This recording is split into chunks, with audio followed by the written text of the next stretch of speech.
Hi, everybody. I'm Wendy Murdoch, and this is Webinars with Wendy. On Fridays, I always do a webinar talking about Surefoot and using Surefoot pads. And so this week, Leslie Abel, my distribution manager, who is fabulous, is joining me because we were talking on the phone, and she has a couple of really interesting case studies that I want to share with you. So I just thought that that would be fun to have Leslie join me. If anyone is interested in learning more about Surefoot from the perspective of practitioners, that's Joe Watman, and we are working on the online learning system. Leslie's been helping me get it up and running. I have a great team. I have Joe Watman, who's my practitioner coordinator, Leslie Abel, who's distribution and harangues me on the LMS so I get it done. And Alex Hamilton, who handles all the social media. And if you ever email me, it's most likely that Alex is going to contact you back.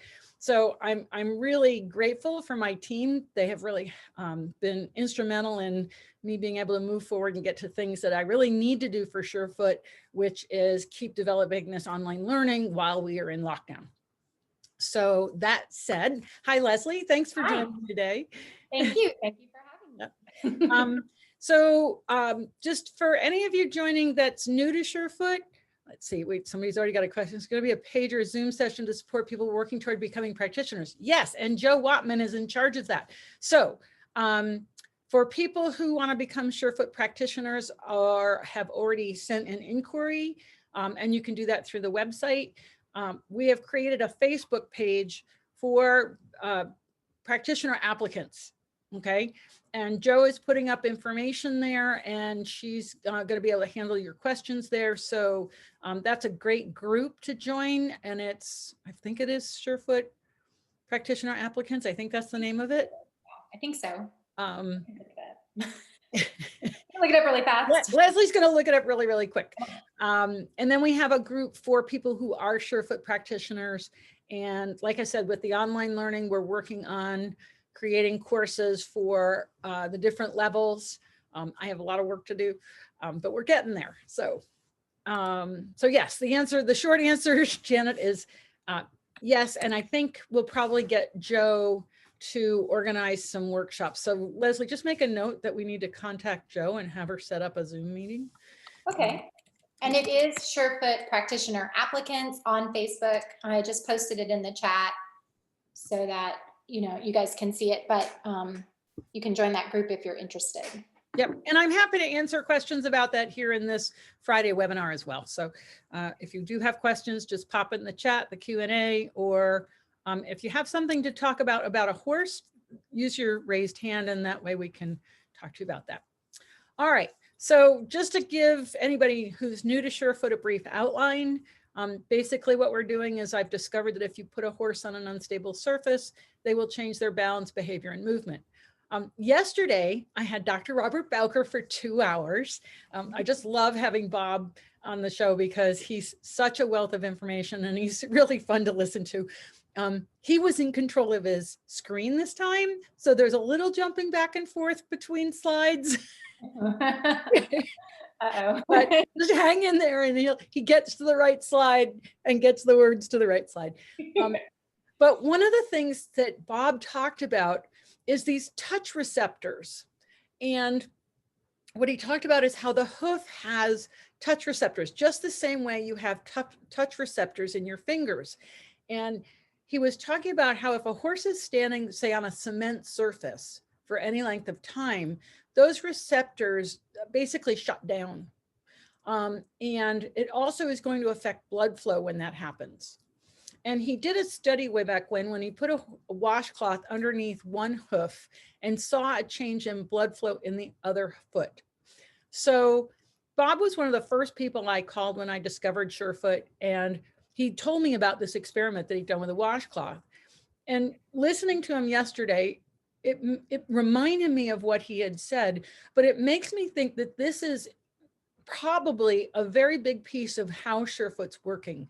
In other words, by standing on a surface that deforms and gives to pressure, you're going to get an activation of those touch receptors and an increase in blood flow.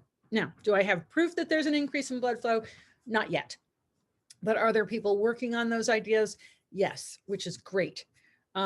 And so it's just a really interesting thing to listen to him. Are those receptors the same as the bud chakras? I have no idea what a bud chakra is.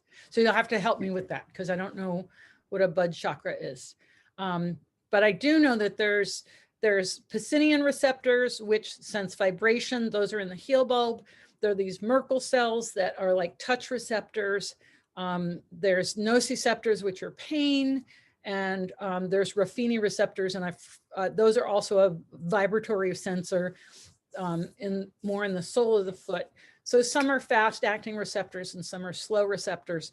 But the bottom line is that's what we're doing. We're in some way affecting these receptors, either, and this is what we don't know, are we activating them or are we deactivating them or both? But creating this change, and clearly there's a sympathetic, parasympathetic response as well. In other words, you see horses that are anxious, that calm down. We see breathing changes in 3 to 10 seconds, eye blinks, ears, facial muscle relaxation, all these things that tell us that the internal system is coming down. And the cool thing is that these changes can stick. I mean, they can stick really, really well. So I've seen horses change in one session, literally just change and stay in a new place. Other horses need to see the pads on a regular basis. The really fun part about Surefoot is that it's an exploration and you never really know what's going to happen, which is why Leslie's with me today. And it's just fun. It's fun to see these horses change in ways that you wouldn't expect from this. So there's a question from Dorothy, and she says, I think there's been research done on how elephants detect very low frequency sounds in the ground through their feet. It would make sense that the horse is similar, hence Bob's comment about the horse knowing about earthquakes. Yeah, I'm sure that the elephants have these Pacinian receptors which pick up vibration. And I've told this story before, but I had a little quarter horse, Andy, who was the salt of the earth. He was such a likable, easygoing guy. And one day he was hysterical for about 3 to 4 hours, unconsolable.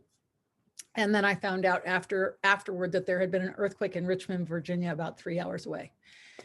And you know, he just finally went, you know, okay, then nothing I did that made the difference. And I think it was that he sensed the earthquake.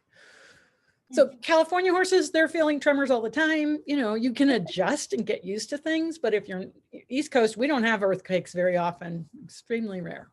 So, hi, Anna. So the bottom line is that when we offer the pad, and again, Surefoot is a choice. We're not forcing horses to stand on the pads, because what we want to discover is, you know, are they balanced? That's one of the big questions. And if they can't stand on an unstable surface, they're not balanced in some way, mentally, emotionally, or physically, doesn't matter. And so you allow them to walk and you offer again. And what you see is that as they have an opportunity to experience the Surefoot pad, the unstable surface, you see a change in their balance. You see an increase in relaxation. You see changes in movement. You see changes in personality. And to me, that's always fascinating to see how horses that are, you know, either aloof or fooling around or distracted or anxious, and suddenly they're very present, very relaxed.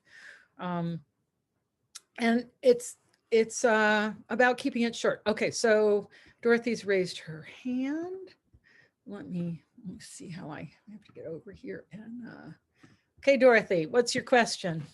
Oh, you have to yeah, there you go. I've unmuted. Yeah, I just wanted to, I'm all excited about this. I just wanted to share the experience from what you're talking about with the first short session I did with both my horses. The older horse, a little bit skeptical to start with and just put his toe, and then eventually he stood on, I've got the firm pads and the slants. Great. And he would stand on the firm pad for quite some time and just looked so grounded, and he didn't want to get off. He didn't want to walk afterwards. Yeah. And then I offered him the slant, and under his right front, which is he's a horse with a bit of a history, but he's incredible now actually. He clonked it round, so it was pointing inwards. And stood on it with the wedge pointing inwards, so that the outside of his foot was lifted more. Yeah. Um, That's not unusual. Once they understand it, they will position their pads. Yeah, I didn't do hind feet at all that time. I'll do that next time. The weather's terrible at the moment, so I haven't repeated yet. And then my young horse, who's new to me, I've only had him 3 months, and he's got quite a lot of difficulties. He was very skeptical, and he put his toe on and couldn't put his foot down, and I walked him around, off it again, and after 2 or 3 times he put his foot on. He couldn't stay on it, so this was either front foot. He couldn't stay on for more than a couple of seconds, but then he walked off, and after he'd done it a couple of times with each front foot and then with the slants, he did that thing that you talk about where he walked round with his nose literally on the ground. Yeah. And again, he then wanted to stand and just looked rooted. Yeah. And it was extraordinary how rooted they both were and how much they didn't actually want to then move. Yeah, and that's not unusual.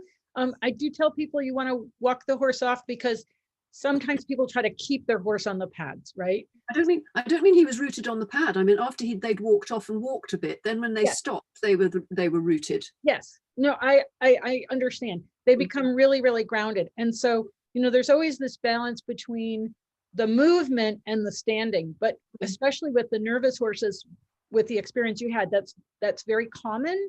And it's good to let them stand, because suddenly they can let down. And I think that's probably what you saw with your young horse. I have one suggestion for you, especially since you only have the firm slant. When you have a nervous horse, you can use the firm slant and just put the foot on the, I don't have a slant handy. On the narrowest edge, the thinnest edge. On the thinnest edge. So they have a little taste, but it's not fully on the pad. So it gives them more of a chance to kind of experience it without having too much thickness. I did also get a half physio pad, so I could do that as well. Another question then was, the DVD that comes with the pads, you talked about using the pads, you've got the color side and you've got the foam side, and I've always seen you using them color side up, but you talked in that about turning the other way up and putting the foam up.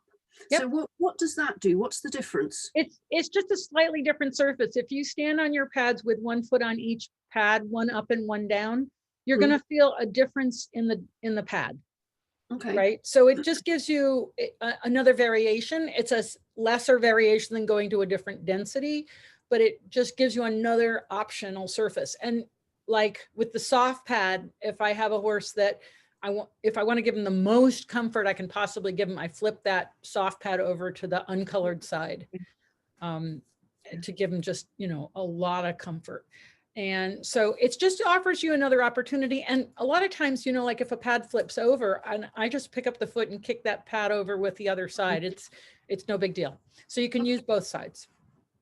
That's great. Thank you much. I really appreciate it. Yeah. Thanks for raising your hand. I'm actually going to show, I think I have a picture of that. And for one of the horses that I'm going to talk about today, Wendy, I've got him on the foam side of the firm pad at one point. So let's see a picture. Okay. Great. All right. So we're going to let Leslie just go ahead and talk about her case studies. Talk about my littles. So I have 2 that I was going to talk about today. And I just want to preface this. I'm not a practitioner. I'm not authorized yet or anything. And so all of this is very, very new to me. And so I'm still experimenting. And luckily I have a lot of horses that I can choose from, and they're all a little bit different. So in body style and breeding and type and temperament. So it's been really, really fun to experiment with them. And you're a trainer, right? I am. I'm a dressage trainer, yes, by trade, and a riding instructor. So I do have a lot of horse experience, and I am an equine professional by day, and distribution manager by night. No. And we have purposely not educated Leslie very much, because we want her to be sort of that naive person working with the pads more like what you might be. So I have intentionally not given Leslie a lot of instruction, because we want her kind of go through that process, and then we can see if there's a hole or something we need to fill, or like when we're doing the online learning courses, she'll go tell me that, oh, I need more information about something. And so it helps for her not to know a whole lot. Yes, it actually does. But there are times when I feel like I'm fumbling a little bit, and I'm sure that some of them, I was very critical about which videos I was going to show, because I'm like, oh, I don't want them to see me in that one because I might not be doing it right, you know. So I think I'm going to start with what I think is the most interesting case, which is a little horse named William. He's an 8-year-old thoroughbred Criollo crop. Oh, Criollo crop. Yeah, which I had absolutely never heard of until my client purchased him a couple of months ago. She's only had him for a couple of months. He's 8 years old. I don't know if I said that. Yeah, and he was originally bred for polo, but he got too tall, and so the gentleman who had bred him decided, you know, he wasn't going to make a good polo pony, so he gave him to a friend of his and to just ride and do some other stuff. And so she was doing, you know, some hunter stuff and some eventing and that kind of thing, just a mishmash. So now he's a dressage horse, because that's what we do. And we, you know, when we first got him in the barn, very calm temperament, very sweet, like almost Labrador sweet, you know, or golden retriever sweet. His personality is starting to come out. He's never really had his own person, always lived out in a field with a bunch of horses. So, you know, he's in a barn now at a boarding facility. So it's a little bit of a different lifestyle for him. But anyway, so we decided to start using the pads with him just to try him out and see how he would react and if he would like them. And one of the things that we discovered is that he likes to pick the pads up. And at one point, I don't have a video of this because it was one of those days I wasn't videoing because I really didn't know what he was going to do. He's only done the pads, I think, 3 times now. But I think on the second time that I did the pads with him, he was picking them up and handing them to me. He's not clicker trained. He's not trick trained. He's not, you know, we don't really have know a whole lot about his history as far as his training goes. But other than he's just very green in the riding. And but one thing that's been happening is that he, you know, tilts his head in the riding. He would stick his tongue out sometimes, especially if you're trying to bend or get him to come through his back more. He will toss his head some. And so about 2 weeks ago, we had his teeth floated, and, you know, and they were definitely due for floating. So we thought, okay, cool. We got his teeth floated. We found a bit that he liked. We're going to be good to go. Well, then after that is when we did this pad session that I'm going to show you some video from. And it was interesting because the first time I thought when he picked up the pads, I thought he was just playing, you know, that it was just his personality. Oh, this looks fun. I'm going to play with it. But he kept doing it over and over and over. And so do you want me to share my screen and show some? Yeah. I can still talk while I'm sharing my screen, right? Absolutely. Okay. And just so everybody's clear, this is the first horse that I have heard of that is handing the person the pads. I've seen horses go to try and get on the pads and paw them out from the fence and those kind, but I've never had anybody describe, or I've personally never seen a horse that picks the pads up and hands them to a person, especially since he's not been trained to do anything like that. So I was just going to show, and I'm not sure, I don't have these, they're not in chronological order. I'm sorry. I was videoing while I was doing the pads, and the owner was just holding on to him. So it's a little bit all over the place, but this is just kind of one, this I think was the first time he had been standing on these green pads on the firms, and he would walk off and then pick it up. And I know it looks like can you just move your slide thingy out of the play thingy out of the way a little bit? You can just pick it up and slide it over to the side. Should be in with you. Is that better? Yeah, that's way better. Sorry. That's okay, because it's playing a little bit slowly. Yeah. And I'll tell you, it's playing slowly. Okay. Do you want me to Yeah, play do it again. Okay. So on this, it's like he picks it up and I know he looks like he's playing with it. But he kept doing this type of behavior where he would step off the pad, he would pick it up, and then it was almost like sometimes this one looks like play to me, but he was trying to get a hold of it.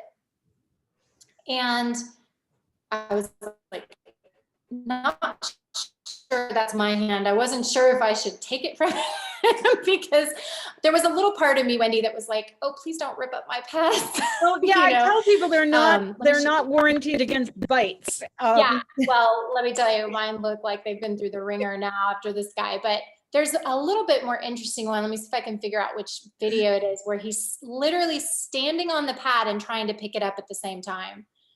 Might be this one. No, the video's not in slow motion. It's just that it's playing slow. Okay. It's not in slow motion. So he's on the slants at this point. And you can see how soft his eye is there. Yeah. So that's not the one I was thinking of, but that's okay. You can let it play. But same thing. And here's the thing. I didn't want to stop him from picking it up because I kind of wanted to see where this was going. You know, because at this point, keep in mind, he's only done the pads a few times. I didn't really know if he was doing it because he was playing or if there was another reason, you know. I think I have a better one. Let's see. I know I have a better one. But it is fascinating because, you know, when the halflingers tend to want to chomp things. Okay. So when I have seen pads bitten, it's not uncommon that it might be a halflinger, but it doesn't look to me like he's trying to bite it. He literally is trying to lift it. He's literally, so out here you can see on his back foot, he was standing on that slant and then he moved and went over and picked up the pad and I just left the slant there. I was like, well, maybe he'll get something out of it, you know. And that's fine, and they can. It's, you know, like some people get concerned about making sure the foot's centered on the pad, but literally it doesn't matter. I've seen horses with that much foot on a pad and watch them change. So, which is even more fascinating to me that it's, you know, they can have literally a 1/4 inch of foot on a pad and there's going to be a shift. Yeah, well, and he kept, so here's a picture where he actually was standing on the foam side, or on the gray side. So his left front is slightly clubbed and he really would rather stand, he doesn't mind standing with the pad under his right front, his sort of regular foot, so to speak, but his club foot, he doesn't stay on the pad as long. But I did notice that when I put him on the gray side, he stood on it a little longer on his club foot. Interesting. So he did actually stand on the pads, but he would stand on them for maybe 10 seconds and then he would walk off and grab a pad. I'm just trying to figure out, because I really thought I had, this one is, I apologize that it's slightly sideways. It's because I'm bending over. And then I couldn't seem to get my video to go straight. That was him just standing on the pad. So that's probably not a very good view for you guys. I apologize. That's okay. This will be a great example of how not to film. Don't film this if you're doing case studies. Yeah, you would not want me to do your filming. So then this was kind of an interesting picture. So this is the owner, Pam, super sweet lady. Because he kept picking them up, she's like, I wonder if then we started thinking, well, maybe it's him, maybe it's activating something in his jaw or his TMJ, or it's bringing awareness to something in the jaw or the TMJ, and maybe he wants to actually hold the pad. And so she had just picked up the pad and he went over and put his chin on it and just leaned on it. She said she could feel maybe 10 pounds of weight in her hands with him just sitting on the pad. And he stayed there for, I don't know, a good 30 seconds. Just wanting, I think. That's just also very fascinating. Isn't that And, weird? and it wasn't like he was chewing on the pad, right? He was Not just, at that point, no. Okay. No, He but I just, mean, even when he picked it up, was he chewing on it or was he just holding it? he was just holding it. So in people, this is kind of a little bit of a circuitous story, but a number of years ago, I wound up having to have braces. It's a long story why I had to have them. But when I got the braces on my lower jaw, it affected my jaw really badly. And I did a clinic with someone and she taught me how to reset my jaw using putting something between my teeth and then resetting the proprioceptors basically. And was this before or after he had seen the dentist? After about a week and a half. So you almost wonder if, you know, like I'm trying to remember the technique this person taught me, but it was basically you had to put something between your teeth and then you had to do something with your jaw. But I mean, there's no way we can answer this question, but my question is, I wonder if he's trying to reset his jaw in some way. Right. And maybe, because I'll tell you, after this session, at the end of this session, I did something that a body worker showed me one time. I'm not a body worker. And I released his TMJ.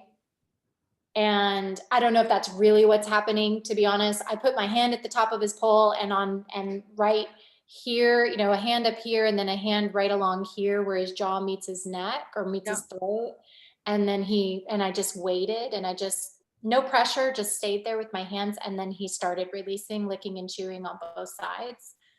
And then after that, he was just, I don't know, because I don't know him as well, but his owner swears he was different in the stall. Like when she took him back to the stall and kind of put him away and all that, he was more alert and a little more playful and a little bit more trying to get her attention, almost like he was happier. I don't know if that's really. Do you know how, does the dentist use power tools or hand tools?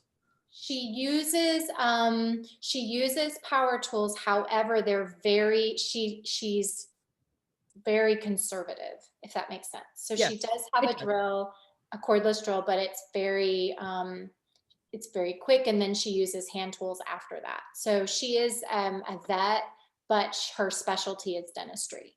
Well, and you know, I mean, if you've ever been to the dentist, which I have wound up spending a lot of time there lately, it doesn't take much to stress the jaw, having, you know, when they're trying to get to the back of the teeth.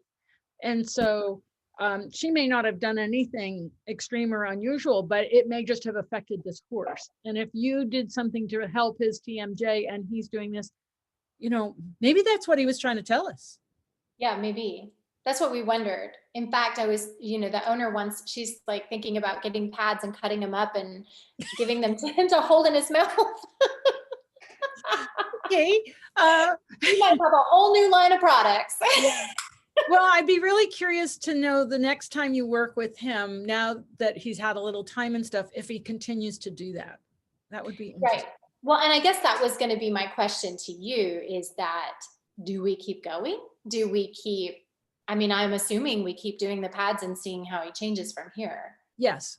And the question for me is, you might just do that little release on his jaw again before you do the pads. And then do the pad and see what happens.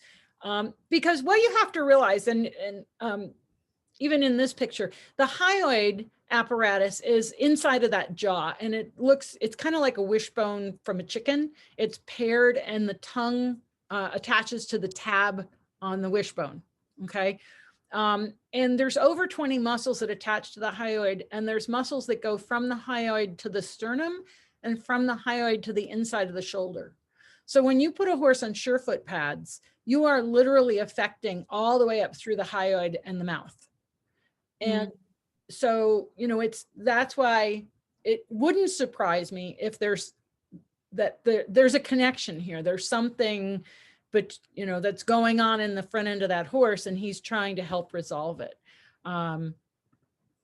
Yeah, the pads they go from foot to mouth. And in this case, he's kind of working it the other direction, right? By resting and pressing his chin into that pad, he's probably trying to reset himself the other direction. Yeah. So that's why I think it'd be really interesting for you to do that little release that you did and then do the pads with them and see if it's different. Okay. Yeah, we'll do that next week and see when I see her next week and see what happens. And I'll keep you posted. Really interesting though, because definitely not, you know, nothing that I had seen in any of the videos that I've watched or anything that I've seen, you know, in any of the other horses that I've done the pads on. So just a very different reaction. Yep. So Diane just joined us. And I said I would do a synopsis. So basically, Diane, this is a horse that Leslie's been working with, and she's a riding instructor and trainer, and she works for me, but we have purposely not trained her very much in Surefoot so that she's more naive and can give better feedback as a result. And she worked with this horse, and he did something quite unusual, which was he would stand on the pads and then step off and pick up the pads and basically try to hand them back to Leslie. He did it often enough that it was an obvious pattern, that he wasn't just chewing on the pads or trying to tear them up. And here he wound up basically pressing his chin into the pads. Now he had dental work about a week and a half before, and Leslie did a little jaw release on him. And we're kind of wondering if he isn't trying to reset something, because I have never had a horse that would pick up the pads and hand them to me with his mouth. And I've done this for a long time, and nobody else has ever reported this to me. So, you know, it's, to me, the horse is clearly trying to help us help him or understand something that he needs. And so we're going to follow this up. I'm really looking forward to your follow-up, Leslie. Yeah, it's an interesting case for sure. And I wish I had that. I know I had a video of him literally standing on the pad and trying to pick it up at one point, which was kind of funny. We're like, okay, buddy, you're standing on it, so you cannot pick it up. But I guess I didn't save it. I don't know. But anyway. Okay. But yeah, Diane yeah. asked if a hyoid release, and I think that's what he's trying to do. He's trying to affect his hyoid somehow. Because when she showed the video of him holding the pads, he wasn't flinging them around. He was quiet. He had his teeth on it, but he wasn't chomping or anything. It's very interesting. I'm curious to see how it goes. And it was, you know, your point about the jaw reset makes sense now that I'm thinking about it, because when he was picking up the slant pad, he would get it by the narrow end, and then he would drop it and go get, he would purposely try to get the thick end. Almost, wow. Maybe he was trying to stretch the jaw or, you know, or whatever that would do, something. Yeah.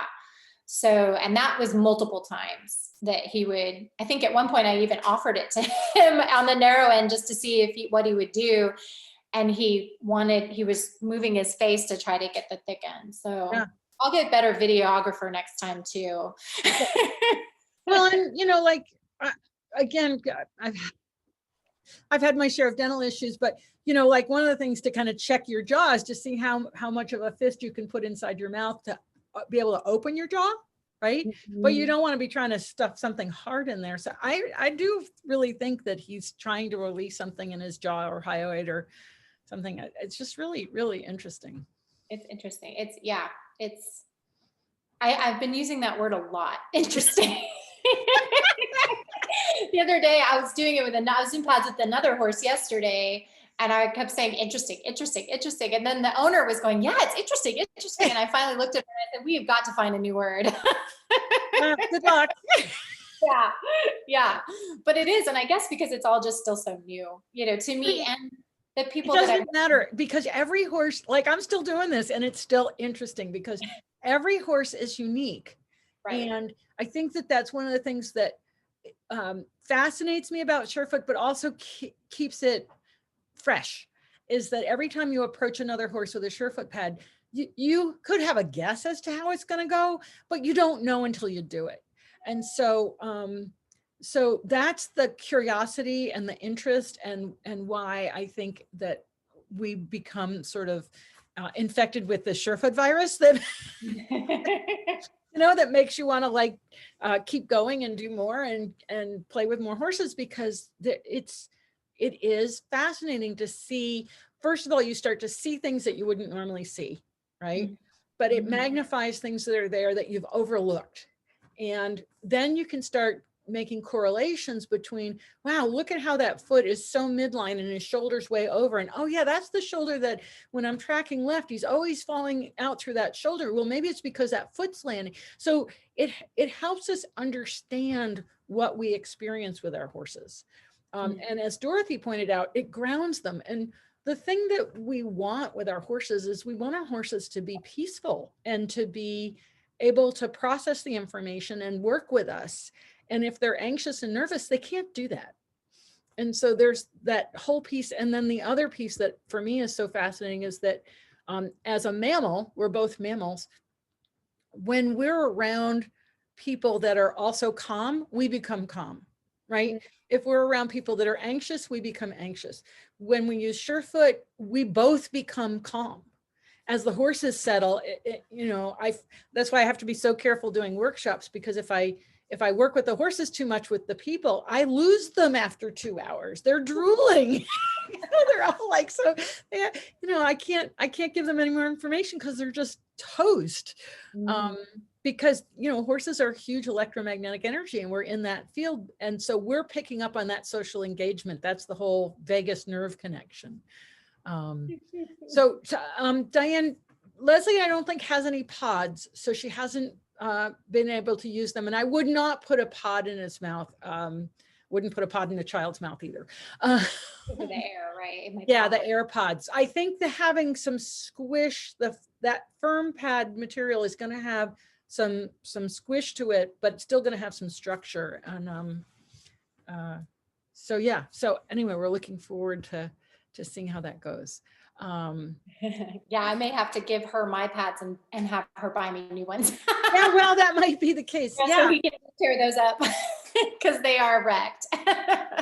And the other thing is that the next time you go and work with that horse, it could be completely different. Well, right. And that's what I'm curious about, and is how is he going to try this every single time? Because it did get progressively more, I don't want to say worse, but more and more each time. So the very first time we ever did them, he did pick them up one time and that was it. Then the second time he picked them up a couple of times. And then this time that I had the video from, he was picking them up every 5 seconds, it seemed like, so it did get to the point where it was more and more. So it'd be interesting to see if he will do that the next time or if he'll leave it alone, or I don't know. Yeah. But again, I'd do that jaw release first. Yeah, I'll do that first and see if that makes any difference at all. Yep.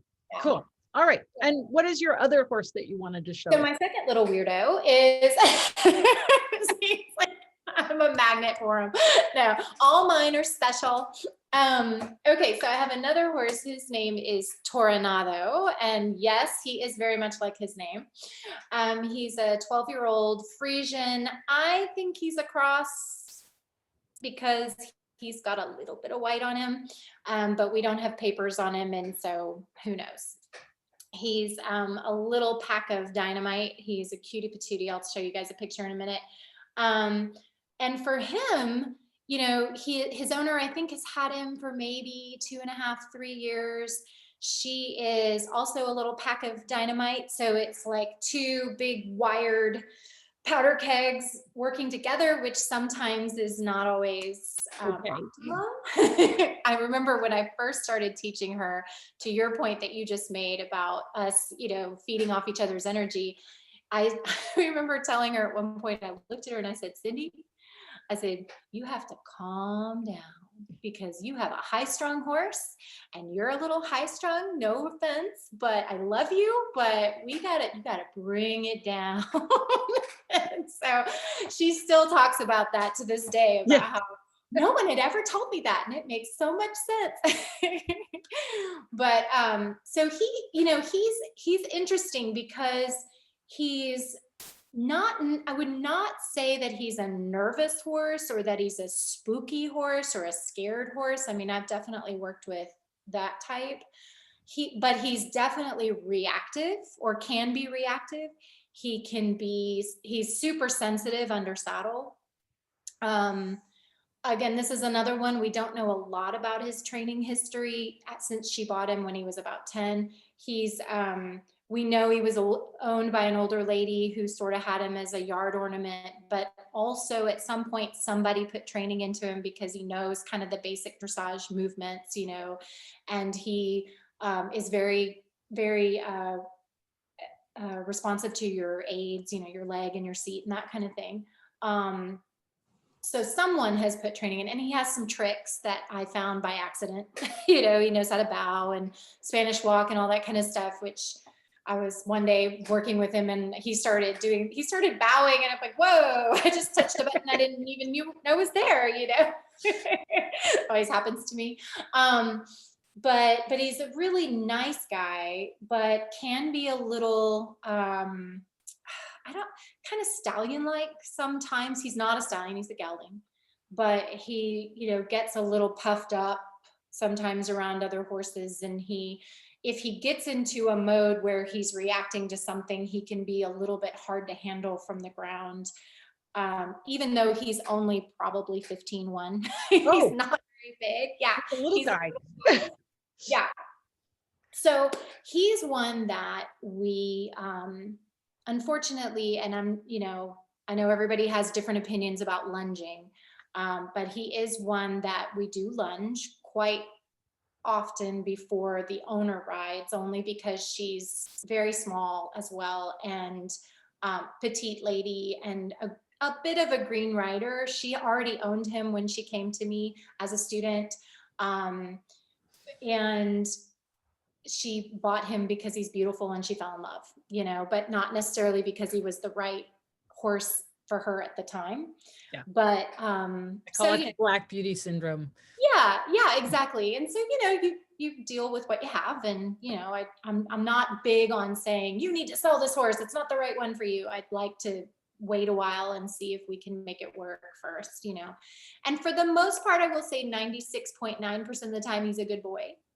But that, you know, and typically under saddle, he's pretty good. He might scoot or do something if he reacts to something, but he's not a runaway or anything like that. It's mostly on the ground that he will get you if he has an episode. Let's just call it. So we were having some rain. We were having some really rainy days a few weeks ago. And when it rains, we have a big indoor at the facility that he's boarded at that we can use. And which is nice, but it seems like even though he has been in the indoor, I don't know, multiple times, he's lived at this facility for over a year. He's been in the indoor multiple times. We've ridden him in there. We've lunged him in there. We've walked him in there. I mean, he's been in there loose, just kind of running around. I mean, he's been in there a lot, but every time we go in there, it's like starting fresh, like he's never been there before in his life. And that's gone on for a year. Oh yeah. Yeah. And I will say, to be fair, we don't ride him in there very often. We probably should more often, but we typically ride him outside because it's. I was going to say, but why would you if he's every time going in there? Right. It's hard for the owner to really learn. You know, she's still trying to learn, and if he's acting up, it's hard for her, and it takes her whole lesson to try to get him to calm down, and, you know, on and on and on. So we typically ride him in the outdoor arena, and we're in South Texas, so we have beautiful weather most of the time. So it's not a big deal. But I do know that if we ever take this horse to a horse show, we're going to be probably wishing that we had spent more time in the indoor. So anyway, all of that background to say, we had some rainy weather. We had to use the indoor. And I got the bright idea that why don't we try the pads in the indoor? So now backing up, I had already used the pads with him maybe 3 times before, just kind of in open spaces outside around the barn, not in any particular area for any reason other than just to get him used to the pads. So we walked him, you know, I had my little bag of pads, and we marched ourselves to the indoor arena, and we had him. I usually have her walk him with a lunge line, just so she has some extra line in case he decides to try to, you know, pull some shenanigans or something. And so, and it's quite a hike to the entrance of the indoor. And there's some, you know, there's this giant, probably 20-acre field that you have to walk past, and there's a bunch of trailers parked in between the field and the arena. And so it's, you know, it's a little bit it could, I guess, be a little spooky if, you know, if you haven't done it a lot. So we go in and he's all up and kind of huffing and puffing, and he's acting kind of, you know, like he's going to explode a little bit. And there were some riders in the indoor, because unfortunately when a learning facility, you have to share, you know. So my whole thing is I am not willing just from a safety standpoint to lunge him or do things with him where other riders could potentially get harmed, obviously. Wise decision. Right? Right. So, and knowing how he can be sometimes a little explosive, you know, I'm very, very cautious about that. So we kind of picked a little corner in the indoor where nobody was riding, and I got my pads out and I started working with the pads. He immediately, I'm not kidding, he stood on the firm pads, and probably within the first 10 seconds, eyes started drooping, head lowered. He was breathing, you know, big breathy sighs, just completely calmed down. I was having the owner walk him in between, you know, like you say to do. And she was doing that. And he was just head down, just walking as if it was a 100-degree day in the outdoor arena. So we were pretty excited. We had planned on riding this day, by the way, if things had gone well, or if things were going to go well. So then there, next to the indoor arena, and I should have taken some pictures of this so you would understand what I was talking about. Next to the indoor arena, there's some paddocks where the like run, it's a barn, but the barn has runs. Yep. And so the horses can go out of their stalls into their runs. And there's one run that's really quite big. And one of the horses that was in that one was tearing around and kind of freaking out because the tractor had pulled up and it was cold and rainy. So, you know, they were all a little wacko anyway. And that immediately got Tornado's senses back up, you know. So he'd been doing the pads for a few minutes. He was real relaxed. And then that horse started tearing around and he was like, oh boy, what's going on? You know, head comes up, starts tearing around. And then at that point, I think I told you this part of the story. I didn't feel safe enough, like even dropping the pad and picking up his foot. I didn't want to put my head back down there. I didn't want to get in his space because I know he can turn on a dime. And so I just showed him the pad. I just stood there, let him put his nose on it. He was rubbing it with his nose. He doesn't bite it like William. Thank goodness. Rubbing it with his nose and just kind of took a breath, and then he calmed down.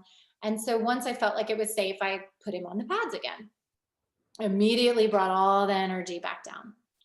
So that was one story, which I thought was really, really cool, about how, and here's the point of why I wanted to talk to you guys about him, is that just from my perspective, being fairly new to the company and to the pads, I feel like we spend a lot of time talking about balance and about proprioception and self-awareness and all of the sort of what I call physical attributes and benefits that you can get from the pads. And we do talk about relaxation, and we do talk about the parasympathetic nervous system and all of that. But I feel like sometimes it's not, I think we talk about it like it's almost and by the way, like a secondary benefit, when for some horses, I think it's the primary benefit. And for a horse like Tornado, and I'll show you guys some pictures of him because he's the cutest patootie ever. I have to press share. Hello. Okay, I just did this. You would think I would remember from 5 minutes ago. It's okay. Okay, so first I'm just going to show you a picture of his little cute face. That's him. That's my little devil.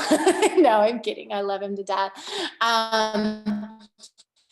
So this is a different day that these pictures are from. This is outside in our round pen where we were planning on lunging. Can you see this picture? Yep. Should I blow it up? Yeah, if you make it full screen, it'd be great. Yeah. So we were planning on lunging. So, you know, we've got his side reins on, we've got him all tacked up and everything. And I told her, I said, let's do the pads before you ride and just see, you know, if it makes any difference. And so we did the pads, and here's him. He's just standing on, you know, the firm, and he loves any of the pads. It doesn't really matter. He doesn't seem to have a preference so far. As far as I only have firms and firm slants, so I should preface that. But here's him. I think these are his back feet. We were doing his back feet on the slants, and he had been standing on both of them, and then he stepped off of the one and kept the right hind on the other, which I thought was interesting, and then stood there for about a minute. And then let's see, I've got, what's this one? Oh yeah, this is what he looked like in the indoor that day. He was just chilling. And we have, so this barn back here, this is all, they also have exotics. Oh, wow. So there's usually a lot of stuff going on back here behind this wall that sometimes makes him a little reactionary. And then we had this, there was a big meeting going on up here in their office. So there were all these cars coming in and out. And then over here is the owner's house.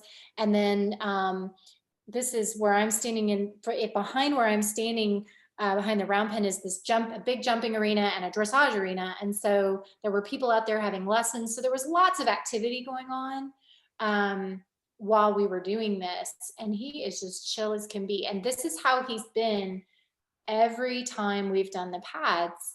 And really cool. Have you found that you don't need to lunge him as much now that you've been doing I was pads? just gonna say that. So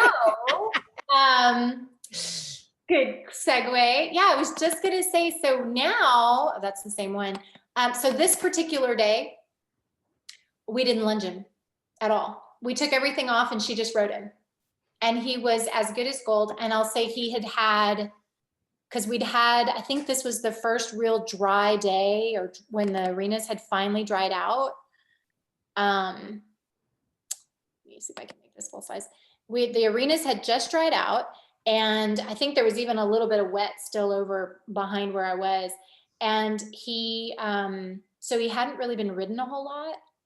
And she just got on him, rode him, and had the best ride.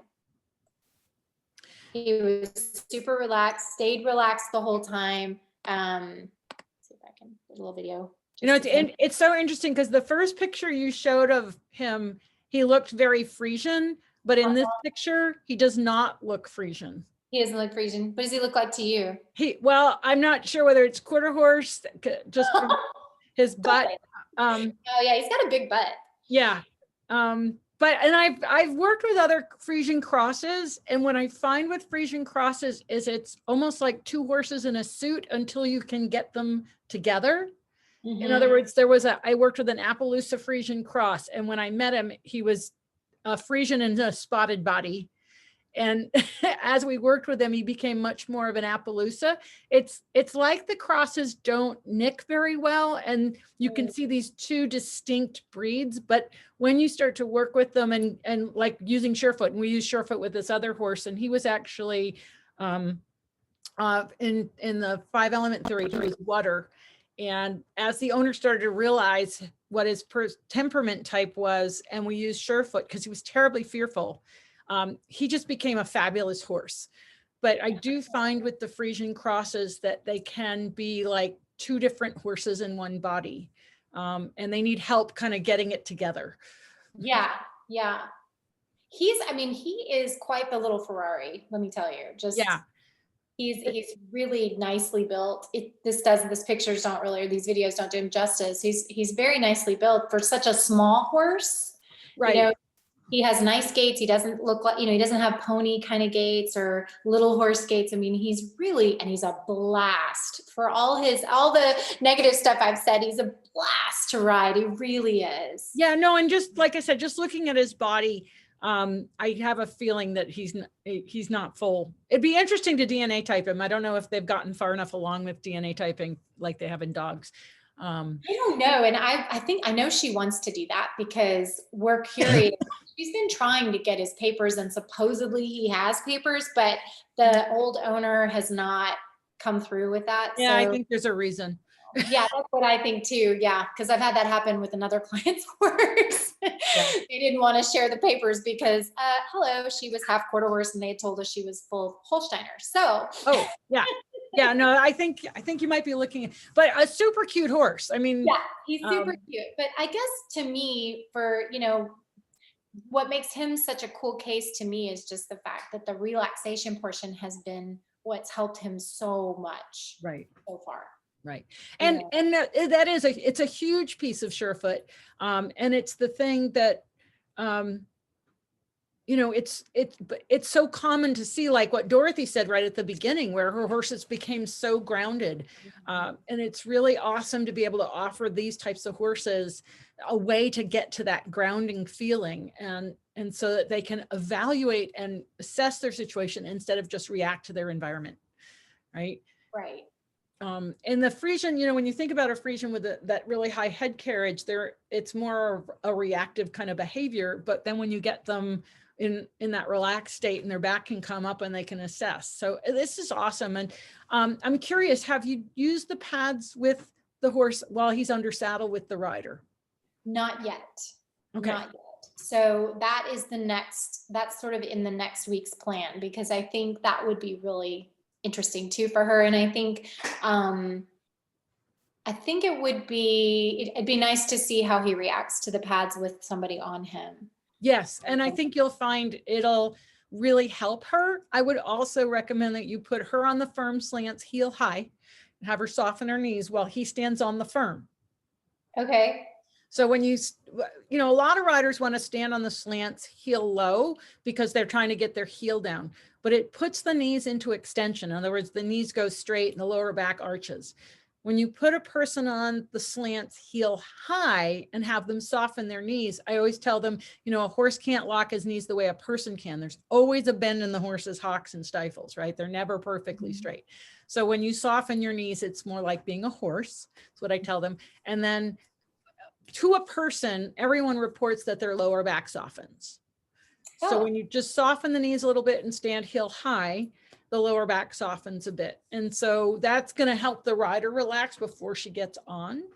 Okay. And then I would definitely just use the firm pad while, you know, with her on. And I think that I'm really curious to have you report back to us. I'm not going to tell you what I think is going to happen. Okay.